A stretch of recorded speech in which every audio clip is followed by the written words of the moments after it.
Raghava vision செய்திகளுக்காக ஆனந்தி. விரிவான செய்திகளை காணும் முன் இன்றைய முக்கிய செய்திகள். டெல்லி போராட்டத்திற்கு ஆதரவு தெரிவித்து புதுவை மாணவர் சங்கத்தினர் போராட்டம். போலீசாருக்கும் போராட்டக்காரர்களுக்கும் இடையில் தள்ளுமுள்ளு ஏற்பட்டதால் பரபரப்பு. 50க்கும் மேற்பட்டோர் கைது. போலி மருந்து தயாரித்த விவகாரம், கம்பெனியின் உரிமம் இடைநிறுத்தம். புதுவை கடலோர பகுதிகளில் சாகர் கவாச் ஒத்திகை இன்று தொடங்கியது. பாகூர் அருகே 1 லட்சம் ரூபாய் மதிப்பிலான புகையிலை பொருட்கள் பறிமுதல், 3 பேர் கைது. இனி விரிவான செய்திகள். டெல்லி போராட்டத்திற்கு ஆதரவு தெரிவித்து புதுவை மாணவர் சங்கத்தினர் நடத்திய போராட்டத்தின் போது போலீசாருக்கும் மாணவர்களுக்கும் இடையில் தள்ளுமுள்ளு ஏற்பட்டது. நீட் தேர்வு முறையை ரத்து செய்ய வலியுறுத்தியும் முறைகேடுகளுக்கு பொறுப்பேற்று மத்திய கல்வி அமைச்சர் தர்மேந்திர பிரதான் பதவி விலக கோரியும் டெல்லியில் நடைபெற்ற மாணவர்கள் மீதான தாக்குதல்களை கண்டித்தும் இந்திய மாணவர் சங்கம் சார்பில் லோக்நிவாசை முற்றுகையிடும் போராட்டம் நடைபெற்றது. 100க்கும் மேற்பட்ட இந்திய மாணவர் சங்கத்தினர் அஜந்தா சிக்னல் சந்திப்பிலிருந்து நீட் தேர்விற்கு எதிரான பதாதைகளை கையில் ஏந்தி லோக்நிவாஸ் நோக்கி ஊர்வலமாக சென்றனர். அப்போது போலீசார் அவர்களை தடுப்பு கட்டைகளை அமைத்து தடுத்து நிறுத்தினர். இருந்தபோதிலும் தடுப்புகளை மீறி லோக்நிவாசை முற்றுகையிட முயன்ற மாணவர் அமைப்பினருக்கும் காவல்துறையினருக்கும் இடையில் தள்ளுமுள்ளு ஏற்பட்டது. மாணவர்களை போலீசார் குண்டுக்கட்டாக தூக்கி கைது செய்தனர். இதனால் பரபரப்பு ஏற்பட்டது. இந்த போராட்டம் காரணமாக அப்பகுதியில் சுமார் அரை மணி நேரத்திற்கு மேலாக போக்குவரத்து பாதிக்கப்பட்டது.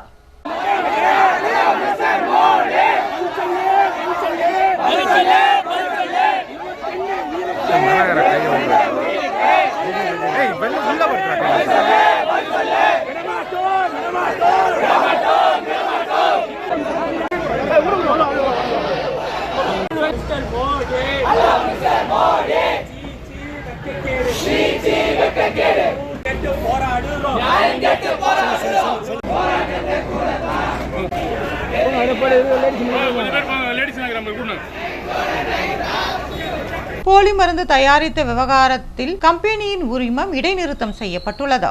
புதுவை குருமாம்பேட்டில் இயங்கி வந்த மருந்து கம்பெனியில் மருந்து தரக்கட்டுப்பாட்டு அதிகாரிகள் மற்றும் மேட்டுப்பாளையம் போலீசார் கடந்த 13ஆம் தேதி அதிரடி சோதனை நடத்தியதில் அங்கு போலி மருந்து தயாரிக்கப்பட்டு வந்தது கண்டுபிடிக்கப்பட்டது. இதனையடுத்து அந்த கம்பெனிக்கு சீல் வைக்கப்பட்டது. பின்னர் அங்கு அதிகாரிகள் சோதனை மேற்கொண்டதில் சட்ட விதிகளை மீறி காலாவதி தேதி குறிப்பிட்டு மருந்து தயாரிக்கப்பட்டது தெரிய வந்தது. இதனையடுத்து அந்த மருந்து கம்பெனிக்கு மருந்து தயாரிப்பதற்கான உரிமங்களை இடைநிறுத்தம் செய்து மருந்து கட்டுப்பாட்டுத்துறை உத்தரவிட்டுள்ளது. புதுவை கடலோர பகுதிகளில் சாகர் கவாச் ஒத்திகை இன்று தொடங்கியது.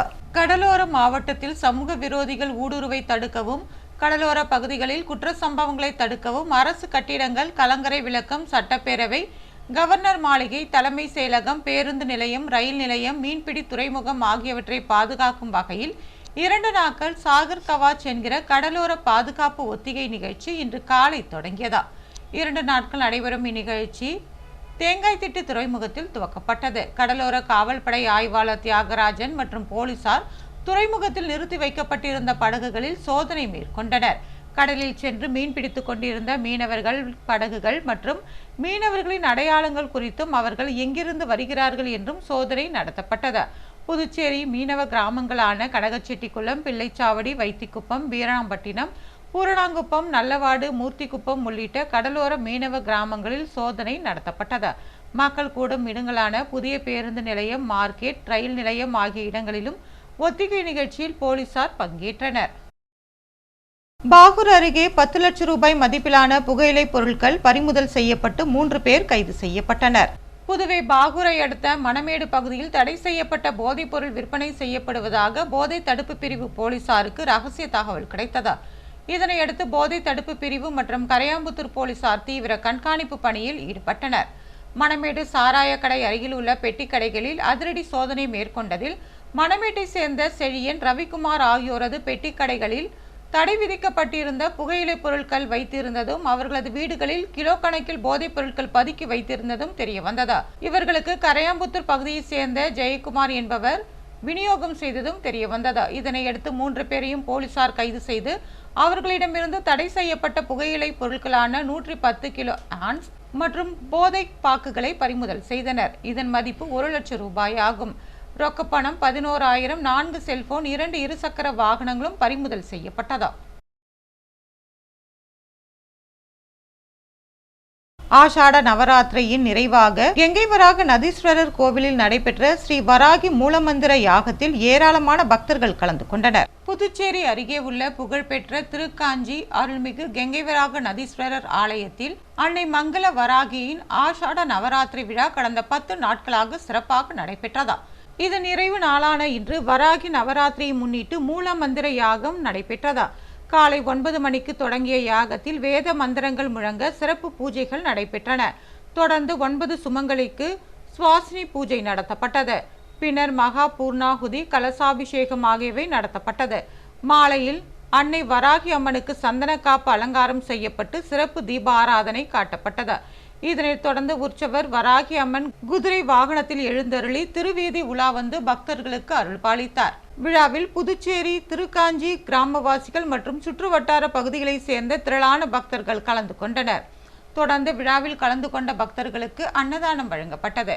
விழாவிற்கான ஏற்பாடுகளை திருக்காஞ்சி ஆலய சிறப்பு அதிகாரி சரவணன், தலைமை அர்ச்சகர் சரவணன் சிவாச்சாரியார் மற்றும் திருக்காஞ்சி கிராம மக்கள் செய்திருந்தனர்.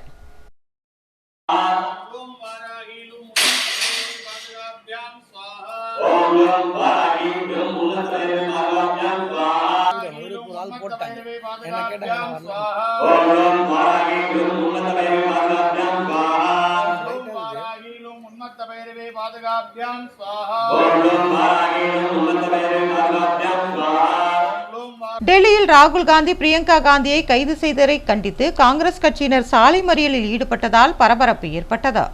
புதுடெல்லியில் நீட் தேர்வை கண்டித்து நேற்று நடைபெற்ற போராட்டத்தில் மாணவர்கள் மீது தடியடி நடத்தப்பட்டதற்கு கண்டனம் தெரிவித்தும், ராகுல் காந்தி, பிரியங்கா காந்தி கைதை கண்டித்தும் புதுச்சேரி மாநிலம் முழுவதும் காங்கிரஸ் கட்சியினர் பல்வேறு போராட்டங்களில் ஈடுபட்டு வருகின்றனர். அதன் ஒரு பகுதியாக அரியாங்குப்பம் காங்கிரஸ் கட்சி சார்பில் மாநில செயலாளர் விஜயலட்சுமி ஜெயமூர்த்தி அறிவுறுத்தலின் பேரில் சாலை மறியல் போராட்டம் நடைபெற்றது. மாநில பொதுச் செயலாளர்கள் சூசிராஜ், சுவாமிநாதன் ஆகியோர் தலைமையில் அரியாங்குப்பம் பிரம்மன் சதுக்கத்தில் திரளான காங்கிரஸ் கட்சி நிர்வாகிகள் மார்க்கெட் வீதி பைபாஸ் சாலை வழியாக பேரணியாக சென்று அரியாங்குப்பம் சிக்னல் அருகே சாலை மறியல் போராட்டத்தில் ஈடுபட்டனர்.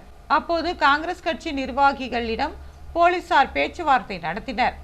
பேச்சுவார்த்தையில் சமாதானம் ஏற்படாததால் அரியாங்குப்பம் காவல்துறையினர் அவர்களை கைது செய்தனர். லட்சிய ஜனநாயக கட்சியின் தலைவரும் சட்டமன்ற உறுப்பினருமான ஜோஸ் சார்லஸ் மார்டினின் உதவியால் அறுவை சிகிச்சை செய்யப்பட்டவரது வீட்டில் நிர்வாகிகள் சந்தித்து நலன் விசாரித்தனர். புதுச்சேரி காமராஜர் நகர் தொகுதியில் உள்ள ஞானப்பிரகாசம் தெருவில் துரைவேல் என்பவர் வசித்து வருகிறார். இவருக்கு மூட்டு தேய்மானம் ஏற்பட்டு நடக்க முடியாமல் அவதிப்பட்டு வந்தார். இந்நிலையில் தனியார் மருத்துவமனையில் அவருக்கு அறுவை சிகிச்சை செய்ய அறிவுறுத்தப்பட்டது. ஆனால் போதுமான வசதி இல்லாத காரணத்தால் அவரால் தனியார் மருத்துவமனையில் அறுவை சிகிச்சை செய்ய முடியவில்லை. இதனையடுத்து லட்சிய ஜனநாயக கட்சியின் தலைவரும் காமராஜர் நகர் தொகுதி சட்டமன்ற உறுப்பினருமான ஜோஸ் சார்லஸ் மார்டினிடம் அவர் உதவியை நாடினார்.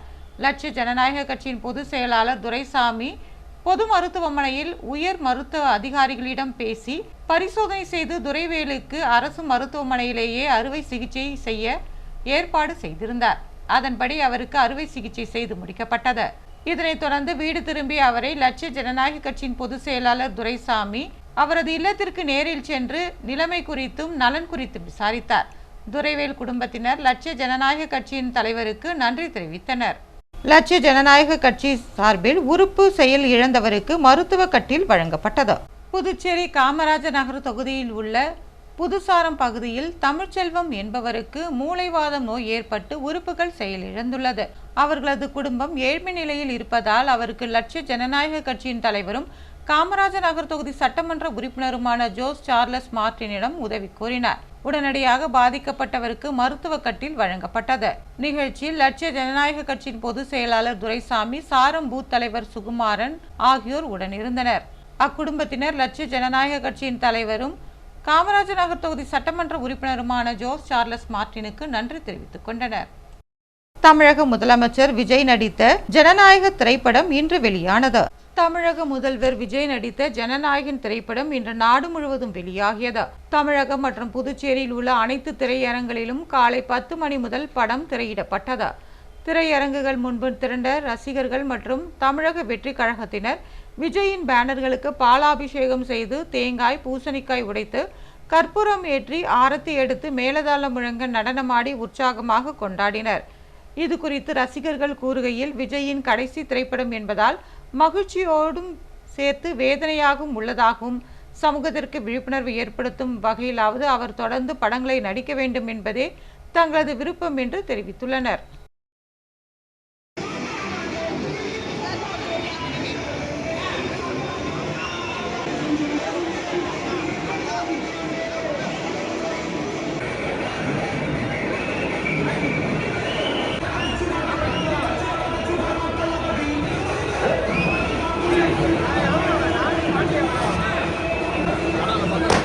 கிறிஸ்து கலைக்கல்லூரியில் 3 நாள் சர்வதேச கருத்தரங்கம் நடைபெற்று வருகிறது. புதுச்சேரி மூலகுளத்தில் சாம்பால் கல்வி அறக்கட்டளையின் கீழ் செயல்பட்டு வரும் கிறிஸ்து கலை மற்றும் அறிவியல் கல்லூரியில் 3 நாள் சர்வதேச கருத்தரங்கம் நடைபெற்றது. சாம்பால் கல்வி அறக்கட்டளையின் நிறுவனர் மற்றும் தலைவர் சாம்பால் தலைமை தாங்கிய விழாவில் அறக்கட்டளையின் இயக்குனர் குமாரவேல், தலைமை நிர்வாக அதிகாரி சுப்பிரமணியம் ஆகியோர் முன்னிலை வகித்தனர். கருத்தரங்கில் ஒருங்கிணைப்பாளரும் ஏற்பாட்டு செயலாளருமான கல்லூரி முதல்வர் அன்பழகன் நிகழ்ச்சியை வழி நடத்தினார். இணை ஒருங்கிணைப்பாளராக யமுனாவதி, பாஸ்டின் பிரிட்டோ, ராஜகுமார் மார்ஷல் ஆகியோரும் ஒருங்கிணைப்பாளராக செயல்பட்டனர். சர்வதேச கருத்தரங்கில் இந்தியாவின் பல்வேறு மாநிலங்களை சேர்ந்த பேராசிரியர்கள், ஆராய்ச்சியாளர்கள், மாணவர்கள் மட்டுமன்றி பல்வேறு வெளிநாடுகளை சேர்ந்த கல்வியாளர்களும் கலந்து கொண்டு தங்களது ஆய்வு கட்டுரைகளை சமர்ப்பித்தனர். கல்லூரியின் பேராசிரியர்கள் மற்றும் மாணவர்கள் ஆர்வமுடன் பங்கேற்று தங்களது ஆய்வு பணிகளை விளக்கி கல்வி ஆராய்ச்சியில் தங்களது பங்களிப்பை வெளிப்படுத்தினர். கருத்தரங்கில் செயற்கை நுண்ணறிவு, டிஜிட்டல் பண பரிவர்த்தனை, டிஜிட்டல் மாற்றம், இணைய பாதுகாப்பு, தொழில்நுட்பம் உள்ளிட்ட சமகால தலைப்புகளில் ஆய்வு கட்டுரைகள் சமர்ப்பிக்கப்பட்டு துறைசார் நிபுணர்கள் விரிவான கருத்துக்களை பகிர்ந்தனர். கல்வி, ஆராய்ச்சி மற்றும் அறிவு பரிமாற்றத்தை மேம்படுத்தும் நோக்கில் நடைபெற்ற இந்த கருத்தரங்கில் மாணவர்கள் மற்றும் பேராசிரியர்களின் கல்வி மற்றும் ஆராய்ச்சி வளர்ச்சிக்கு பயனளிக்கும் வகையில் அமைந்துள்ளது. கிறிஸ்து கல்வி அறக்கட்டளையின் வளர்ச்சி பயணத்தில் முக்கிய மைல்கல்லாக அமைந்துள்ள இந்த சர்வதேச கருத்தரங்கிற்கான ஏற்பாடுகளை கல்லூரி முதல்வர் அன்பழகன் தலைமையில் பேராசிரியர்கள் செய்திருந்தனர். நோனாங்குப்பம் பொறமூர் குளத்தை தூர்வாரும் பணியினை சட்டமன்ற உறுப்பினர் ராமு தொடங்கி வைத்தார். புதுவை மணவெளி சட்டமன்ற தொகுதிக்குட்பட்ட நோனாங்குப்பம் கிராம பஞ்சாயத்தில் விக்சித் பாரத் ரோஜ்கர் மற்றும் ஜீவிதா மிஷன் திட்டத்தின் மூலம் 5,80,000 ரூபாய் மதிப்பீட்டில் நோனாங்குப்பம் பகுதியில் உள்ள பொறமூர் குளத்தை தூர்வாரி ஆழப்படுத்தும் பணி நடைபெறவுள்ளது. இப்பணியினை மணவெளி சட்டமன்ற உறுப்பினர் ராமு பூமி பூஜை செய்து தொடக்கி வைத்தார். அரியங்குப்பம் வட்டார வளர்ச்சி அதிகாரி சௌத்ரி, உதவி பொறியாளர் ராமன், இளநிலை பொறியாளர் சிவபிரகாசம், பணி ஆய்வாளர் கணேசன், திட்ட ஊழியர்கள் மற்றும் பலர் இதில் கலந்து கொண்டனர்.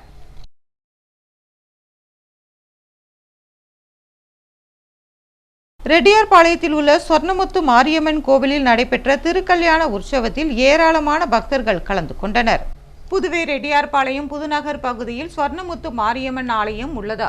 இந்த ஆலயத்தின் ஆடி மாத உற்சவ விழா கடந்த 19ஆம் தேதி தொடங்கியது.